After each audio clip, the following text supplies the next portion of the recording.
പ്രിയ സഹോദരങ്ങളെ, ഇവിടെ ഈ നദി എന്ന് പറയുന്നത് ഒരു ഭാഗത്ത് നമ്മളുടെ തല ഉയർത്തുന്ന നദിയാണ്, നമ്മളെ ശക്തിപ്പെടുത്തുന്ന നദിയാണ്. എന്നാൽ അപ്പോൾ തന്നെ നമ്മൾ അറിയാതെ നമ്മൾ കുടിച്ചുകൊണ്ടിരിക്കുന്ന മറ്റൊരു നദിയുണ്ട്, നമ്മളെ അശുദ്ധമാക്കുന്ന നദി.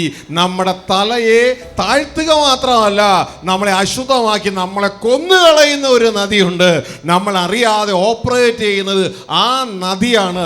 ഇത് നിങ്ങൾക്ക് മനസ്സിലാക്കണമെങ്കിൽ വളരെ വ്യക്തതയോടെ നാം യേശുവിനോട് പഠിക്കണം. ഞാൻ യേശുവിനോട് പഠിച്ചപ്പോൾ ഞാൻ കാണുന്നത്, യേശുവിനോട് പഠിക്കുന്ന ഒരു തലം എന്ന് പറയുന്നത് ദാറ്റ് ഈസ് ദ ഹയസ്റ്റ്, അല്ലെങ്കിൽ ഏറ്റവും ഉയർന്ന എഞ്ചിനീയറിംഗ് കോളേജ് ആണ് യേശുവിനോട് പഠിക്കുന്നത്.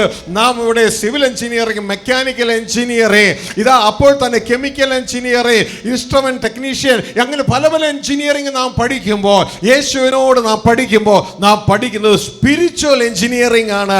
ആ സ്പിരിച്വൽ എഞ്ചിനീയറിംഗ് ഒന്ന് മനസ്സിലാക്കിക്കൊണ്ട് ഞാനും നിങ്ങളും ഒന്ന് പ്രവർത്തിക്കുന്നുവെങ്കിൽ നമ്മുടെ ഉള്ളിൽ നമ്മളെ നശിപ്പിക്കുന്ന ആ പ്രവർത്തനത്തെ നമുക്ക് ഫ്രീസ് ചെയ്തുകൊണ്ട് നമ്മളെ പണിതെടുക്കുന്ന, ശക്തിപ്പെടുത്തുന്ന, ഈ തല ഉയർത്തുന്ന ഈ പ്രവർത്തനത്തെ നമ്മുടെ ജീവിതത്തിൽ കൊണ്ടുവരാൻ കഴിഞ്ഞാൽ നീ സകല മേഖലയിലും നീ ത്രൈവ് ചെയ്യാൻ തുടങ്ങും. നിന്നെ കാണുന്നത് ആത്മലോകത്തിന്, ദൈവരാജ്യത്തിനൊരു സന്തോഷവും പൈശാചിക രാജ്യത്തിനൊരു ഭയവും മാനവ രാജ്യത്തിന് അതൊരു അനുഗ്രഹമായി തീരും.